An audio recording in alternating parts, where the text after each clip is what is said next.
Salutations and welcome back. Are you tired of high energy bills? Do you want to reduce your carbon footprint? Well, in this video, I'll explain what the Energy Dashboard is, how to set it up, its features, benefits, and give a demonstration of how it can help you monitor your energy usage and potentially save you money. So let's get started without wasting any more time.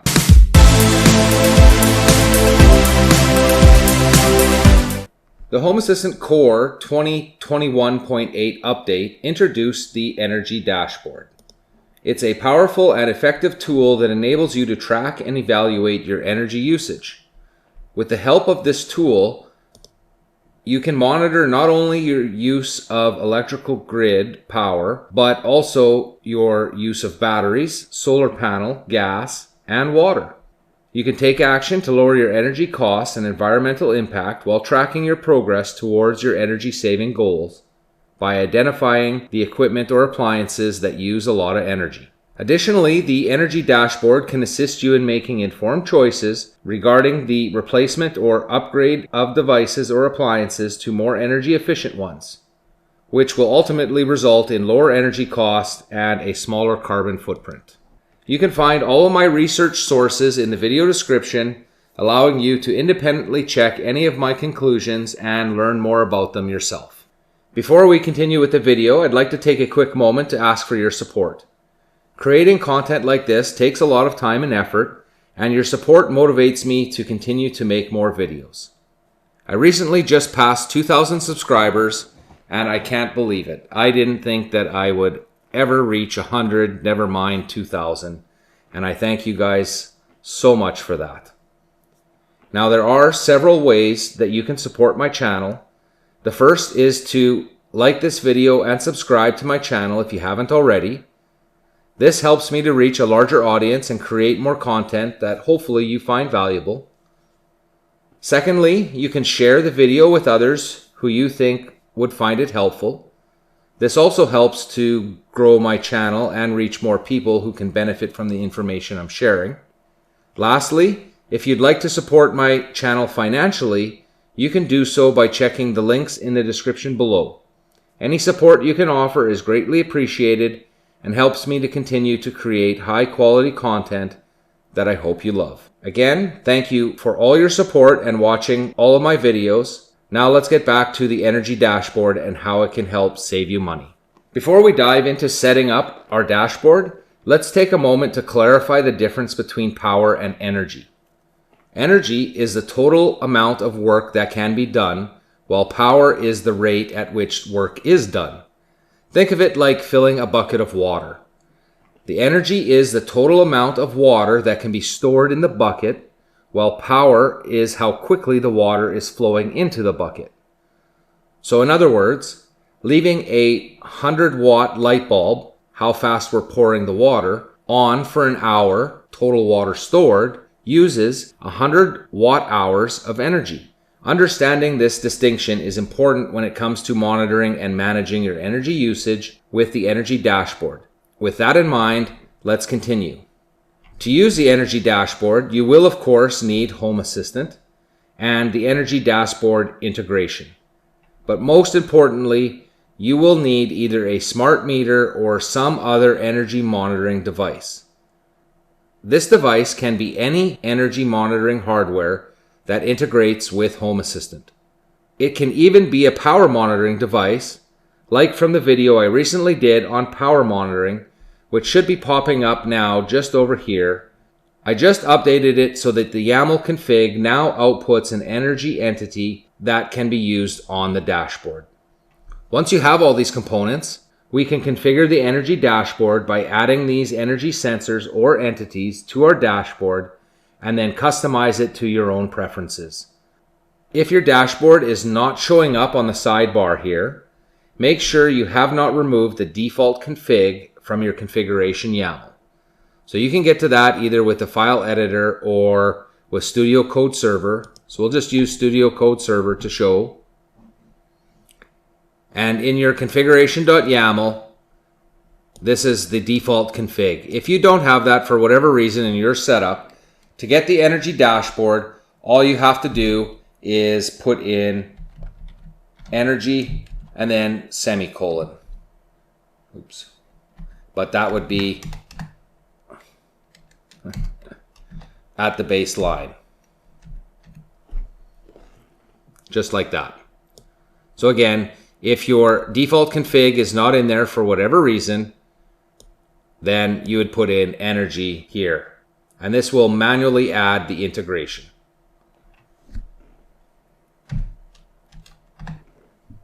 Now, keep in mind that the installation process is going to vary depending on your setup.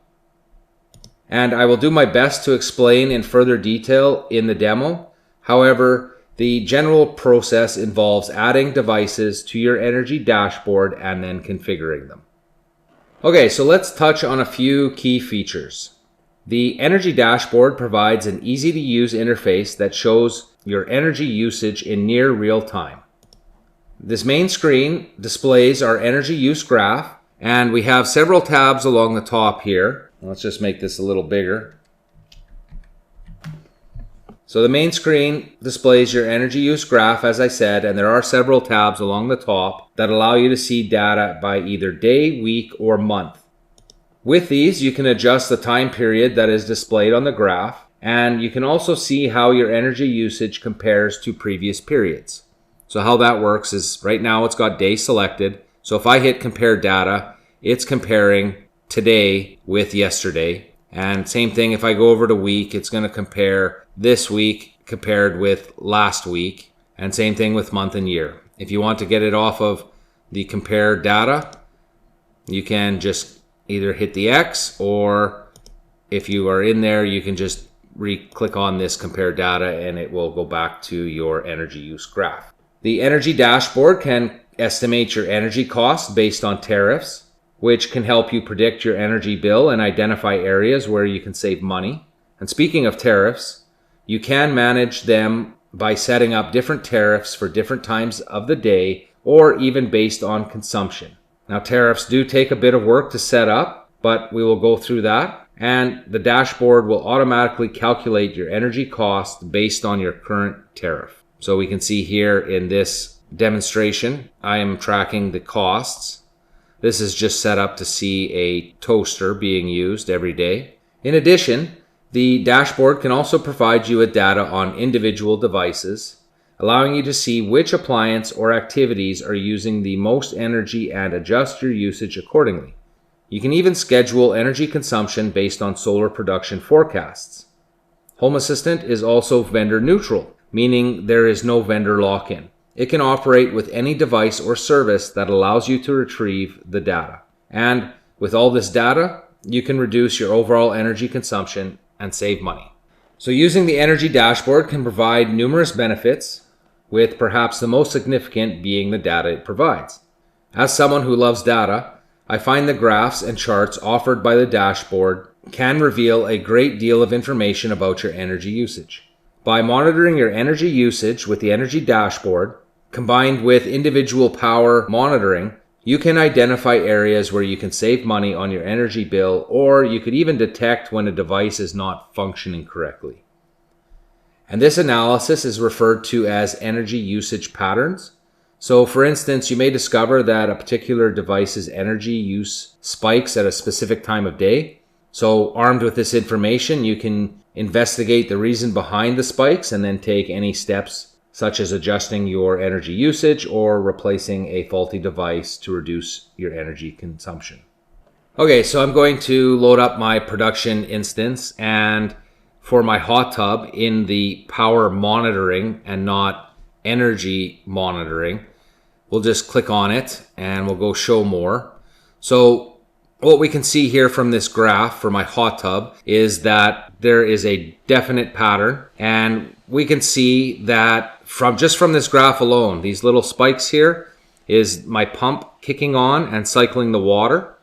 And here the pump's kicking on with a heater, and every 12 hours it is kicking on one heater and the pumps, and also kicking on the second heater with the pumps. So we can see that happening every 12 hours.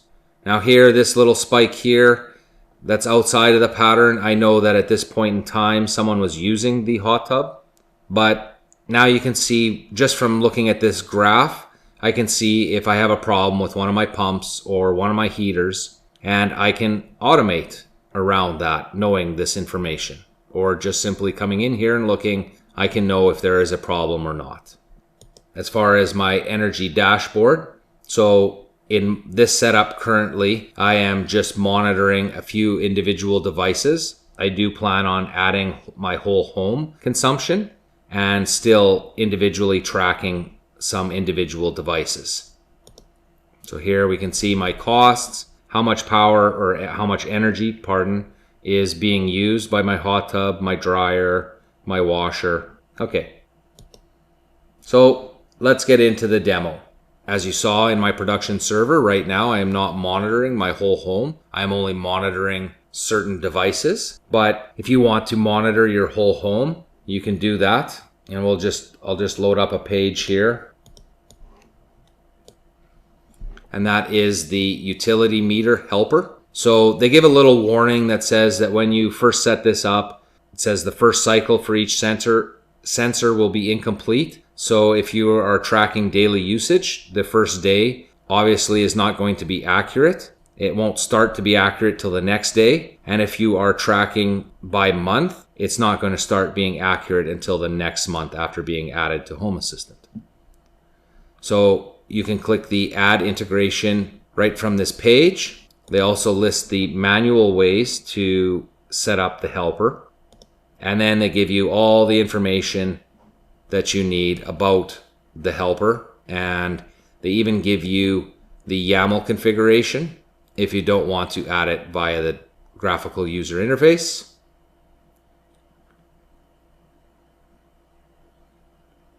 They have some advanced configurations, and this is when you start getting into the tariffs.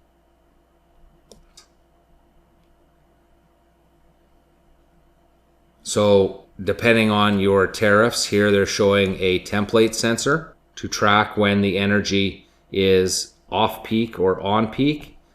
And they also use an automation to switch between the two, being on peak or off peak. So let's have a look at see what that looks like. So in my case, I am fairly lucky that I don't have tariffs. So adding something to the energy dashboard is fairly simple for me. I would just come over here to settings and then click on dashboards and then click energy. And I would click on add consumption. So for me, I would just use the test sensor that I have set up here for the demo.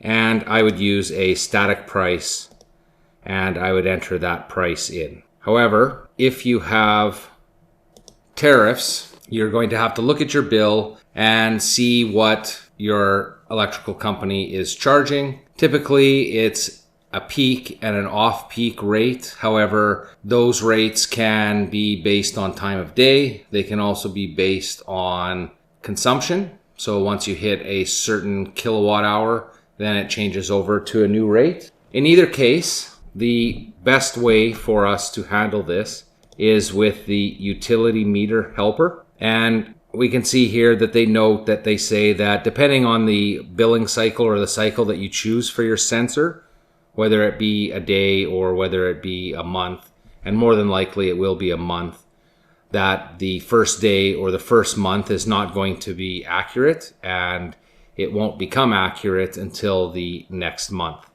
So in the utility helper, you can add this by just clicking this add integration. You can go through the manual steps to add the integration. They give you all the information about the different things that you can put in, your tariffs, your meter reset cycle, so that's if it's every month, the reset offset. They provide the YAML configuration if you want to go the YAML route, but we're going to use the GUI. And this just all covers all the different YAML parts, and this is where it can get fairly complicated, and they're using automations to pick what tariff is active, but we'll go through the GUI and you'll see how that goes. So back here, we can get to that by either hitting C on the keyboard and typing help and navigate to helper. Or if we come down to settings and then go to devices and services, here at the top here we'll see helpers, and then we'll hit create helper, and we're looking for the utility meter, which is here at the bottom. So we'll go ahead and give this a name.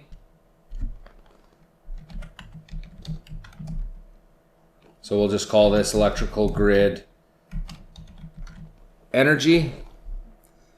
And our input sensor, now here, be careful. So you can see here that there is the power sensor, but then here is my energy sensor. So just make sure that you choose the right one, because we do need it to be in watt hours or kilowatt hours. So just make sure that it's the energy sensor that you're choosing. The meter reset cycle, I will pick monthly. I'll leave the offset to 0. So now for tariffs, we will put peak power, and you can put these as whatever you want, and off peak power. So it talks about it up here that when you put in tariffs, it's going to create a select entity to choose this tariff, and it's also going to create one sensor for each of these. So if you are selected as peak, it's going to record that power in peak, and then when it's off peak, it'll record it here. So we'll add one more helper that will do a total. And here's what I was saying about the different options. I'm just going to hit submit. So now here we can see our selector, and here we can see the two different sensors. So if you want to change, if right now you are in, because right now this is saying that we're in peak power. So if you are in off peak power, just click on this selector, and then from the drop down list, select off peak power, and it'll switch it over. And one thing to note is here, this select option, this is how we're going to automate switching over from peak to off peak power. So we'll just go ahead and create the other utility helper, and we'll call this total grid energy, and we'll pick our same sensor again. Our cycle is monthly, 0. Here we're not going to put any tariffs in, and it will create just the one sensor called total grid energy. So that way it doesn't matter if it's recording power in, or energy in off peak or peak, it will total it in this one. So we'll just go ahead and hit finish. So here we see that here. Now we'll just go back to our energy dashboard, and again we can hit C and type energy, and it's going to be this energy configuration, which will bring us back to our energy dashboard. Or you can go to settings, dashboards, and energy, and it'll bring you to this same location. And just note that it says up here, after setting up a new device, it can take up to 2 hours for the new data to arrive in your energy dashboard. So as we'll see, if we go and add consumption, we can see that those entities that we just added aren't in there. So what we have to do is we have to wait for energy to be recorded to those entities, and after about 2 hours they will show up. Sometimes you do have to do a full reboot of Home Assistant, but they will show up there. So I will just pause the video, and once they are there, we will continue on. Okay, so now that we know that our helper is working, we can go and click Add Consumption. And now we see them showing up in here. So for our off-peak, we'll just select that. And then for our tracking, we will, this is for strictly for off-peak. So here you'd put in your price, whatever it is. So we'll just put 0.075 per watt hour and click Save. And then we will add our peak power. And we will pick our price. Let's say it is 0.0, oh, I don't know what I put in there. We'll put 8.5.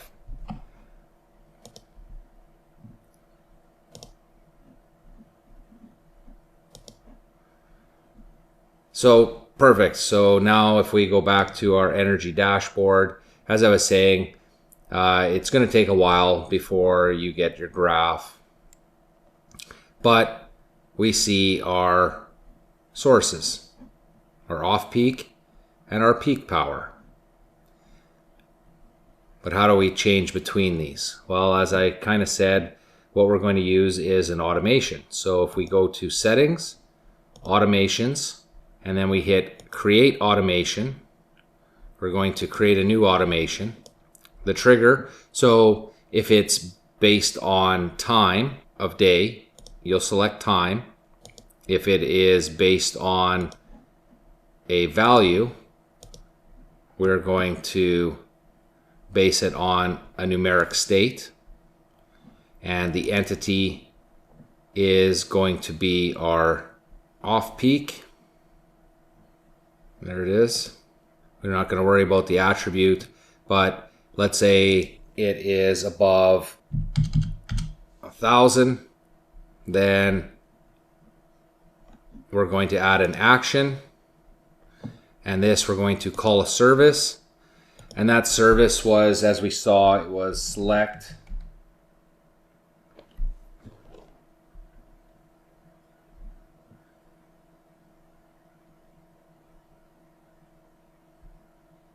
and select option. So select. And then we are going to choose an entity, and we're going to choose our selector, and the option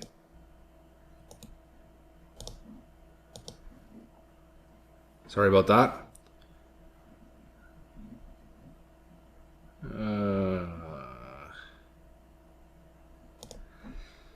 Helpers, the select. So it was peak underscore power and off peak underscore power. Okay. So back in our option, it is peak underscore power, and hit save.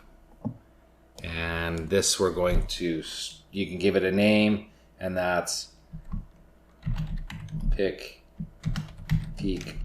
power. You can give it a description and hit save. So when the electrical grid off-peak power is above 1,000, it's going to select and change it over to peak power. So let's just test that. Let's switch us back to off-peak. And then let's run this automation. So now if we come back in here, you can see that it switched us back to peak, and this was changed by an automation. And then you would create one more automation to reset. So here the trigger is going to be, again, if it's numeric, it's going to be below 1,000. Then our action is to call a service, and this is the same thing. select, select. We choose that entity, and it was off-peak power.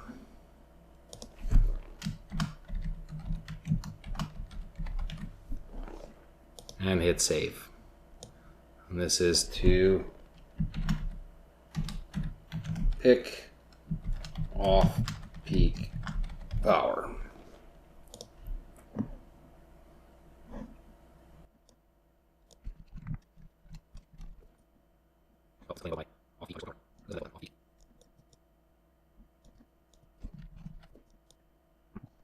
Oh, yeah, I didn't pick my entity.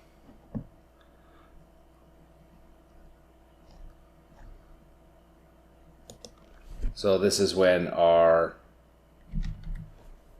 off-peak power is below 1,000.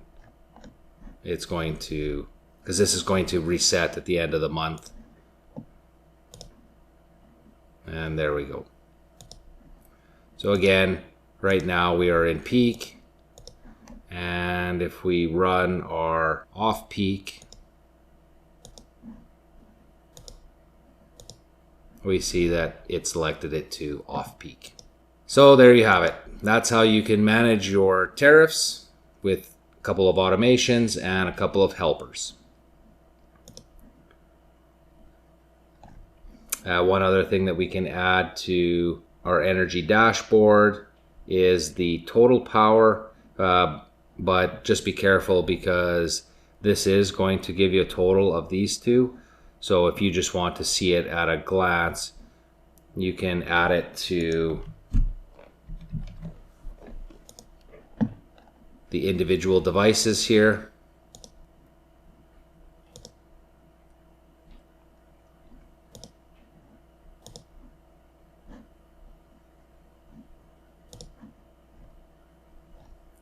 And here you can see it showing up here now, or you can add it to your dashboard as well if you want to see your total consumption there.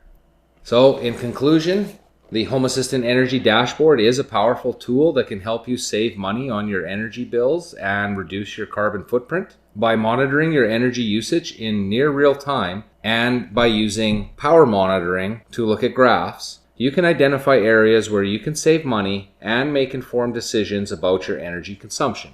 To recap, we discussed what the Energy Dashboard is, how to set it up, its benefits and features it provides, including the energy use graph, cost estimation, tariff management, and tracking individual appliance usage. I highly recommend you try out the Energy Dashboard for yourself and see how it can help you manage your energy usage.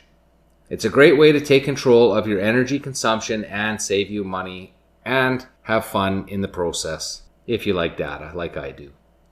That's all for now. Thank you for watching, and I hope you found this video helpful. If you have any questions or suggestions for future videos, please leave them in the comments below. Don't forget to like and subscribe to support the channel. Thanks for tuning in, and I'll see you in the next one. Goodbye.